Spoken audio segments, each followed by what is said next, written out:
Hai, Assalamualaikum. Selamat malam. Kembali lagi bersiaran langsung secara malam ini di page Firdaus Zainuddin seperti biasa. Nama saya Nurul, okey, menemani anda malam ini, cik. Kembali lagi untuk live, okey. Nurul dah bagi satu, bukanlah satu, Nurul dah buat satu slogan iaitu 1H, 1TH. Maksudnya satu hari, satu topik hartanah. So, semalam Nurul ada share tentang 9 tips untuk beli rumah waktu muda. So, hari ni topik Nurul adalah tentang rumah sewa. Macam mana kita nak tahu sama ada rumah tu sesuai tak untuk disewakan dan macam mana jenis rumah yang kita nak cari untuk kita sewakan. Sebab Nurul faham sekiranya anda nak beli rumah, mungkin usia anda pada usia 30 ataupun 40 tahun baru nak memiliki rumah. Of course anda nak cakap, okay, rumah tu adalah untuk kita duduk sendiri. Tetapi bagi anda yang muda-muda lagi, okay, especially samalah macam usia Nurul kan, lebih kurang 27, 28 macam tu. So, bila kita nak memiliki rumah, kita punya jangka panjang adalah kita nak buat aset. Ataupun kita nak sewakan semula rumah tu. So, kita nak tahu macam mana sebenarnya untuk kita sewakan rumah. Macam mana sebenarnya kita nak cari rumah tu sesuai ataupun tidak untuk disewakan. Okay, apa yang patut kita fikir sebelum kita nak beli rumah. Okay, so kita nak menanggung loan lebih kurang 30 tahun. Maksudnya umur anda sekarang mungkin 25, kita nak tanggung loan tu sampai 30 tahun, which is umur 55 baru nak habis loan tu. Kan, so tak nak, dalam kita fikir tak nak rumah tu which is actually untuk bantu kita, tapi dia jadi satu bebanan. So kita tak nak ada situasi yang macam tu. So ini yang dulu nak bantu anda untuk kenali ataupun nak tahu macam mana rumah tu senang ataupun tidak untuk kita sewakan. Okey, yang pertama, tips untuk anda beli rumah untuk disewakan semula adalah jangan cari rumah yang kita suka. Ini sebenarnya kesilapan ramai sangat orang. Bila kita bawa pergi viewing, kita tanya, nak beli rumah ni untuk apa? Untuk sewa ke? Untuk you nak duduk sendiri? Dia cakap, untuk nak sewa kan? Tapi saya tak sukalah rumah ni. Saya tak suka. Kalau boleh saya nak design yang English. Kalau boleh saya nak design yang pelik-pelik kan? Setengah orang dia macam tu. Tapi sebenarnya, kalau you nak sewakan rumah, anda sepatutnya jangan cari rumah yang kita suka. Tapi cari yang rumah yang sesuai untuk disewakan. Cari yang senang untuk sewa ataupun nak jual semula pun tak kisah. Kan? Tapi jangan cari yang sebabkan rumah tu, kita suka rumah tu, sangat-sangat kita suka. Tapi sebenarnya saiz dia kecil, tak sesuai untuk family. Kita suka sebab kita tengok dia dekat bahagian KL. Ataupun kita suka sebab dia dekat bahagian KL Center. Lepas tu harga dia mahal. Orang tak mampu nak sewakan. Orang tak mampu nak beli semula. Orang dah tak mampu nak pergi pun jam teruk sangat. Tapi sebabkan kita suka rumah tu, kita beli. Kemudian bila kita nak tengok orang sewa dalam rumah tu, tak ada orang nak sewakan. Terlalu mahal. Lepas tu jam teruk sangat. Lepas tu kita tengok dalam keadaan rumah tu tak berapa selesa. Tak sesuai untuk anak-anak kecil kan. Contoh anda suka rumah yang flat. Rumah yang flat maksudnya tak ada tangga, tak ada maintenance, semua tak ada. Tapi sebabkan kita suka kawasan rumah tu. Tapi bila tengok semula, tak ada orang yang nak sewakan rumah tu. Tak ada orang yang berminat untuk beli semula. Maksudnya kat sini kita sendiri kena kenal pasti. Okey, kenal pasti siapa potensi penyewa kita dan siapa potensi pembeli kita akan datang. Contoh kita nak beli rumah. Kita nak beli rumah kalau anda kata memang untuk aset jangka panjang, which is anda nak sewakan semula kepada orang lain, anda kena tahu, kenal pasti potensi rumah tu. Keliling dia tu adakah dekat dengan kawasan industri, macam contoh kilang Pro 2, kilang Tesco. Lepas tu Tesco dah tak ada dah, dia tukar Lotus kan sekarang kan. Lotus dah beli dah, Lotus Store. So dia tukar pada Lotus lah, contoh Lotus tu adalah Tesco bagi anda yang belum tahu, sebenarnya Lotus dah beli Tesco. So Tesco tu ditukar nama menjadi Lotus. Alright, so kalau mungkin misal kata ada kilang Lotus ataupun contoh ada kawasan industri kat situ. Dalam banyak kawasan industri, lepas tu banyak pula sekolah dekat situ, dekat pula dengan hospital, dekat sangat dengan klinik dan sebagainya. Dekat situ akan ada potensi untuk orang beli semula ataupun orang sewa kawasan tu. Bila tengok kawasan sekolah, akan ada parents yang mencari, saya nak cari kawasan sekolah untuk saya sewa. Kan? So bila kita nak beli rumah tu, kita patutnya tengok ataupun kita tanya dengan perunding hartanah. Okey, tanya dengan perunding hartanah. Minta nombor telefon. Okey, so kita tanya dengan perunding hartanah tu, adakah kawasan tu ada tak ramai industri, ada tak sekolah yang dekat dengan situ. Contoh, macam anda WhatsApp dengan Firdaus nanti, anda akan tanya, okey, apa potensi rumah ni? Ada tenant tak sebelum ni? Dalam rumah tu ada ready tenant tak? Kan ada dua bahagian. Sama ada yang pertama memang dah ada ready tenant, ataupun tenant dalam tu dia tak nak, walaupun ada ready tenant, tapi maksud dalam tu tenant tu tak nak sambung dengan owner yang baru. Maksudnya anda sebagai owner yang baru, anda kena cari tenant tenant yang baru. Dan kita tengok semula potensi untuk dapatkan semula. Adakah ada orang yang berminat untuk sewa dekat situ? Maksudnya kat sini macam contoh kawasan perumahan Nurul. Kawasan perumahan Nurul memang sangat hotspot. Ramai orang cari untuk sewa. Kenapa? Sebab dia ada dia ada 3 pasar malam. Dia ada 3 pasar malam. Lepas tu dia ada satu tempat petrol station yang betul-betul depan rumah Nurul ada 1 petrol station. Dan depan lagi dia ada lagi 3 petrol station. Lepas tu dia ada sekolah, dia ada kilang, dia ada kawasan industri. So memang sangat-sangat hotspot, orang sanggup beli dan sewa. So macam kena cari kawasan yang macam ni. So anda boleh tanya, sekiranya anda kontak Firdaus untuk tanya macam mana keadaan rumah tu, apakah industri dia, dekat tak dengan padang, dekat tak dengan sekolah, dekat tak dengan masjid. So kita kena tengok semula potensi rumah tu, adakah memang boleh untuk disewakan semula ataupun dijual semula. Jangan semata-mata nak beli rumah tu sebab kita suka rumah tu. Tapi contoh rumah tu harga dia 2 juta, 3 juta. Lepas tu nak bagi sewa, orang tak mampu nak sewa rumah tu. Sekejap, Nurul pin nombor telefon Firdaus kat sini.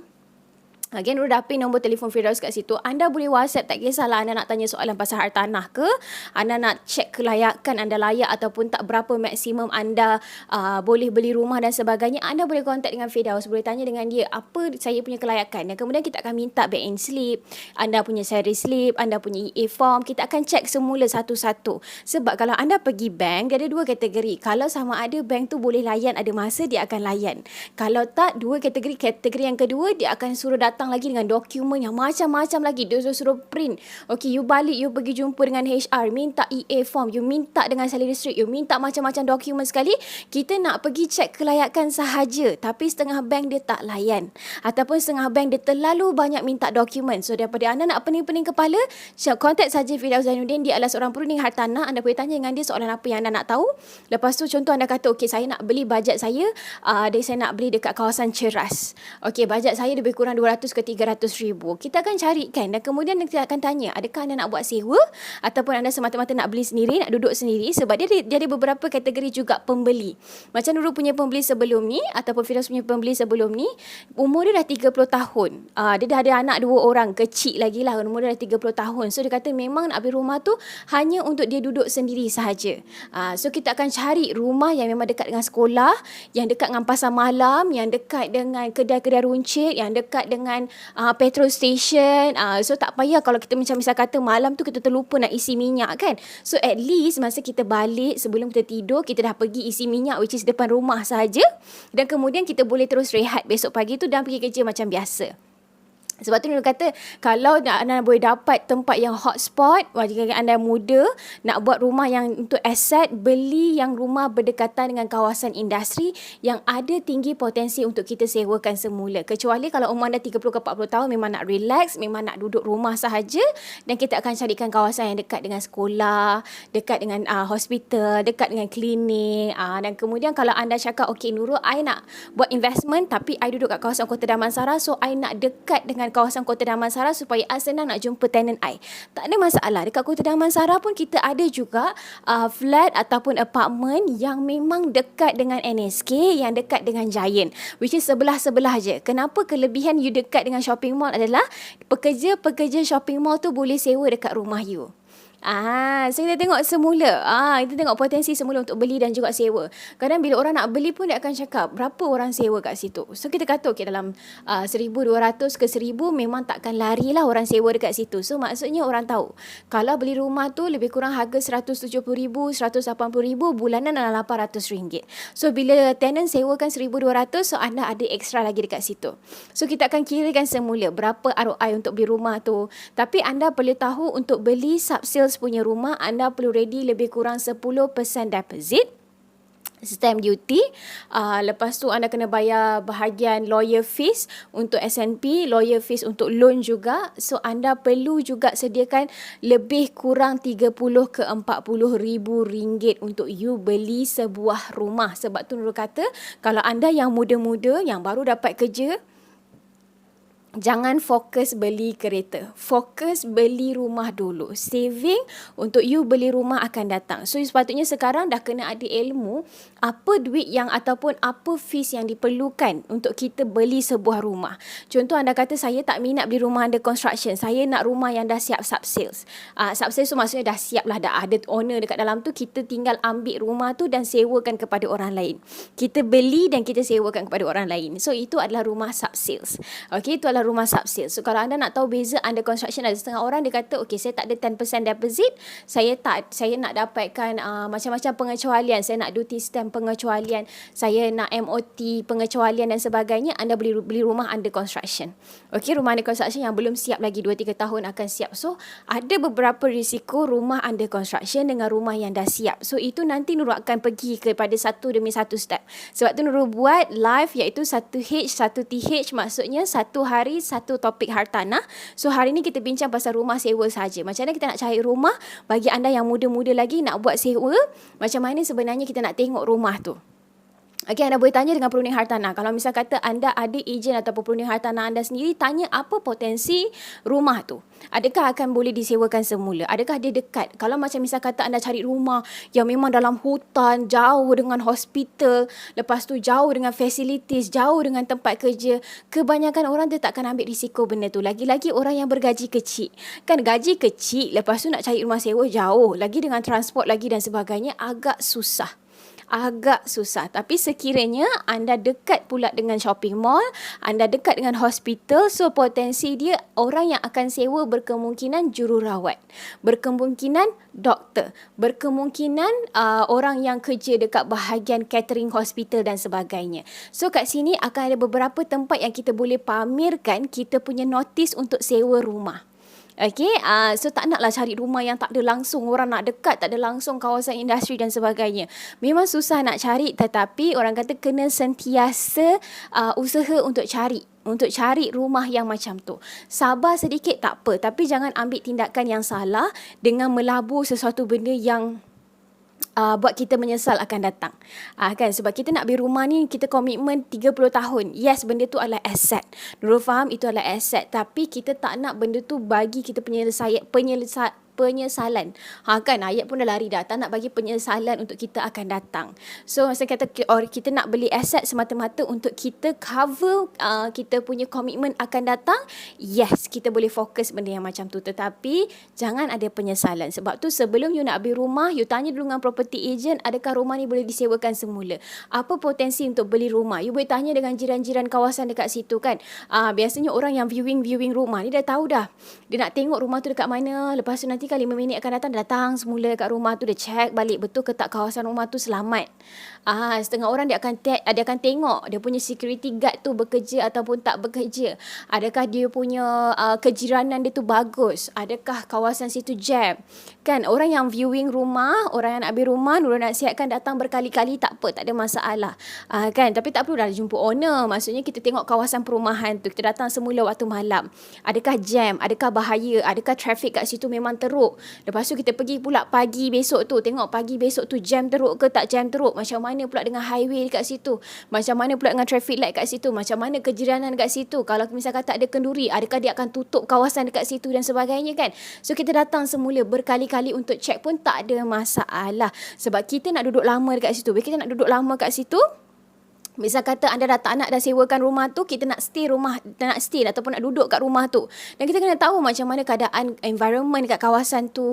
Adakah memang security tu bagus. So kita pergi rumah tu tengah-tengah malam. Tengok security tu tanya ke tak tanya. Ada tak security buat rounding dekat situ. Berapa maintenance fee dekat situ. Lepas tu tengok adakah jiran-jiran kita bagus. Lepas tu ada tak anjing-anjing liar dekat situ kan. Lepas tu adakah keselamatan kat situ memang terjamin. Misal kata kalau ada apa-apa jadi, adakah dekat dengan balai polis, adakah dekat dengan hospital dan sebagainya. So benda-benda macam tu sekejap. Okay, nak betulkan kaki. Betulkan kaki, okay. Okay, so kita boleh tengok semula adakah memang kawasan tu sangat-sangat sesuai untuk disewakan. So orang nak cakap lah, kalau untuk sewa ataupun beli rumah, dia punya komitmen adalah 30 tahun untuk bayar semula. 30 tahun ya, 30 tahun. So sebab tu orang cakap kalau setiap kali nak beli rumah memang kena fikir panjang. Memang kena fikir betul-betul adakah memang boleh disewakan semula. Adakah memang sesuai untuk orang sewa dekat situ. Sebab memang orang akan nasihatkan selalunya lah, orang akan nasihatkan nak beli rumah, tengok potensi untuk sewakan semula. Sebab kalau boleh kita nak dapat balik duit tu, nak dapat balik bulanan tu, supaya kita boleh cover dengan komitmen yang lain. Kan tak naklah beli rumah lepas tu tak boleh nak sewakan. Lepas tu kita nak tanggung hutang lagi, nak kena tanggung bayar payment lagi semua kan. Yang itu yang susah. Tapi sekiranya anda ada cash yang banyak, tak ada masalah. Bila orang yang ada cash yang banyak, pilihan pun banyak. Sebab tu orang kata untuk orang yang muda-muda, umur yang 22, 25 semua tu, anda kena ada planning dah. Kena ada planning, maksudnya dalam 5 tahun akan datang nak rumah yang macam mana, berapa komitmen, dan kemudian dah kena kumpul ilmu untuk beli rumah. Okay, anda boleh harapkan juga dengan property agent, tetapi kita pun perlu ada juga ilmu untuk kita beli rumah. Adakah memang okey untuk kita beli rumah, dan berapa ataupun apa fees yang kita patut bayar. Okay, daripada stamp duty dia, ada daripada valuation fees dia, daripada lawyer fees dia, lepas tu dengan lawyer S&P, lawyer loan, itu pun harga yang berbeza, valuation fee harga yang berbeza, kemudian nak bayar lagi 10% deposit dan sebagainya. Tetapi sekiranya anda ada KWSP, syukur Alhamdulillah lah. Maksudnya anda boleh bawa keluar daripada akaun KWSP yang kedua tu untuk anda beli rumah pun tak ada masalah. Tapi tu bergantung kepada owner pula. Ada setengah owner dia tak nak tunggu duit KWSP. Dia kalau boleh 10% tu nak kena ada ready juga. Setengah owner yang macam tu. So tengok kepada budi bicara macam mana perunding hartanah kita buat budi bicara dengan owner. So kalau perunding hartanah kita pandai nak ayat-ayat owner, boleh tunggu duit KWSP, lepas 6 bulan baru duit tu keluar ke, lepas sebulan, lepas 3 bulan baru keluar duit KWSP, dia boleh tunggu, tak ada masalah. Tapi setengah owner memang dia kata tak nak, I nak kalau you nak booking rumah ni, you kena bayar dulu lepas you sign dengan letter offer. Ada setengah orang macam tu. So tengok semula kita punya budi bicara. Kalau untuk pembelian rumah sub sales, anda memang kena bayar 3.18% dulu. Masih ada lagi ke 3.18? Ataupun 3% je sekarang? Ada setengah agensi dia masih lagi charge SST. Kenapa 3.18? Sebab 0.18 tu adalah SST. SST lah. So kalau anda nak beli rumah, first kali anda kena ada 3.18% dulu. Lepas dah sign letter offer, dah lulus segalanya, baru anda bayar baki 6.82%. Itu pun masa sign SMP. Sign SMP. Bayar 6.82%. Masa sign SMP, 6.82% kena bayar. Itu adalah mana-mana agensi semuanya sama. Tapi kena tanya semula lah dengan agensi. Sebab itu kalau dah kata standard 3.18 dengan 6.82. 6.82 tu dibayar kepada lawyer. So pastikan kalau anda nak beli rumah pun kena ada property agent, agensi yang berdaftar dan juga lawyer. Pastikan duit tu semua masuk kepada lawyer yang anda percaya, dan kalau boleh lawyer hartanah. Okay, lawyer hartanah. Nurul tekankan kat sini, lawyer ada banyak sangat kepakaran. Cari lawyer hartanah. Kalau anda kata malasnya nak fikir benda-benda ni semua, tak apa. Cari satu agensi. Dalam agensi tu dia mesti ada panel lawyer, panel banker. Dia mesti ada dua-dua ni. So anda tak perlu pening kepala datang satu agensi, jumpa satu rumah, kemudian terus buat payment dan sebagainya, booking rumah dan selesai dalam masa 6 ataupun setahun. 3, 6 ataupun setahun. Dia bergantung kepada anda punya loan lah. So kalau rasa susah sangat, dekat dalam komen ni dah ada nombor telefon Firdaus. So anda boleh WhatsApp dengan dia. Okay, dia pun ada agensi dia sendiri. Dalam agensi ataupun dekat belakang property agent, dia ada banker dan dia ada lawyer. Dan dua-dua lawyer ni adalah lawyer hartanah. Kan, lawyer hartanah lah, kita nak cari lawyer jenayah, lepas tu lawyer syariah, benda-benda yang ni tak nak. Kita nak kena ada lawyer yang pakar dalam hartanah. Sebab banyak sangat soalan yang kita nak tanya. Nurul pernah ada case, Firdaus sendiri pernah handle case sebelum ni, sampai 7 kali SMP tu dipulangkan semula semata-mata lawyer yang handle tu bukan lawyer hartanah. hartanah. Dia adalah lawyer syariah. So ada beberapa clause yang dia buang yang tak boleh sebenarnya dibuang. So bila dihantar draft pertama, hantar ke draft kedua, pulang balik lawyer yang hartanah ni. Lepas tu lawyer hartanah pulang balik ke lawyer syariah. Lawyer syariah ni patah balik ke lawyer hartanah. Dekat situ sahaja SMP dah boleh delay sehingga 3 ke 4 bulan, which is sebenarnya SNP sebulan lebih je. Draft dia tu dah boleh siap sebenarnya 1 bulan lebih. Tapi disebabkan lawyer yang handle bahagian buyer bukan lawyer hartanah, dia delay kepada 3 ke 4 bulan. Sebab tu Nurul cakap lebih jimat kalau anda jumpa lawyer dan juga banker dalam satu agensi. So bila diorang ni dekat ataupun diorang ni memahami satu sama lain, banker dengan lawyer memahami satu sama lain, proses tu jadi lebih cepat. Dia takkan ada delay dah. Dia takkan ada bercakap macam ayam cakap dengan kucing, kucing cakap dengan ayam ke, orang kata bahasa berbeza-beza, tak ada. Sebab diorang dah memang satu agensi. Anda sendiri bila anda pergi agensi tu dah boleh jumpa dengan lawyer, dah boleh jumpa dengan banker. So lebih mudah. Kita kalau nak beli rumah ni, nak bawa keluar duit, kita dah serabut dengan duit. Takkan kita nak serabut lagi dengan lawyer, kita nak serabut lagi dengan banker. So kita tak nak serabut benda-benda yang macam tu, kita tak perlu nak serabut, cari satu agensi ataupun ejen hartanah yang boleh settlekan bab lawyer, boleh settlekan bab loan. So kita dah free dah dekat situ. Kan? Tak perlu nak pening-pening kepala nak fikir benda-benda yang tak sepatutnya. Kita serabut nak keluarkan duit je. Dan kemudian nak tanya soalan, tanya sampai habis. Sebab macam jajah jenis Nurul pun Nurul suka tanya soalan sampai Nurul puas hati. Selagi tak dapat jawapan yang Nurul puas hati, Nurul takkan diam. Itu adalah Nurul. So terpulang kepada anda, sekiranya anda nak memiliki sebuah rumah, anda nak sewakan rumah anda, ataupun anda nak beli rumah, anda nak jual rumah, boleh terus kontak Firdaus Zainuddin 0173601757. Boleh terus kontak Firdaus dan tanya dengan dia, saya nak beli rumah, apa proses dia.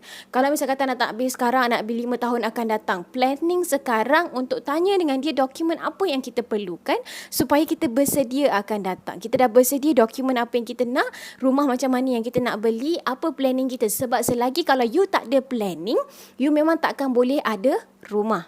Kenapa Nurul cakap macam tu? Sebab kita ni, kalau selagi kita tak plan dalam kepala, benda tu tak ada dalam list, kita takkan buat. Tapi sekiranya you dah find out, you dah ada ilmu, you dah tahu apa yang you nak, dokumen yang you ready, duit yang dah ready dan sebagainya, nak tak nak you akan bersedia untuk sediakan rumah tu ataupun sediakan duit untuk beli rumah. Sediakan dokumen untuk beli rumah. So you dah cantikkan you punya salary slip, you dah cantikkan bank statement you dah cantikkan secret you, dah cantikkan sitos you, sebab you nak kerja untuk beli rumah. Sebab tu Nurul kata you kena ada planning dah sekarang. Kalau you nak beli rumah 5 tahun akan datang, 6 tahun akan datang ataupun setahun akan datang, you patutnya dah kena ada planning hari ini. Okay? So, terima kasih yang tuan like, tuan komen dan juga share. Jangan lupa kita ada topik 1H, 1TH. Maksudnya satu hari, satu topik hartanah. So, boleh check dulu semula dengan kita punya Facebook page. Anda boleh tengok semula. Dan sekiranya ada soalan, boleh tulis dekat komen ataupun anda boleh terus WhatsApp. Kita akan jawab dalam Facebook Live. Okay? Terima kasih yang support. Bye. Assalamualaikum.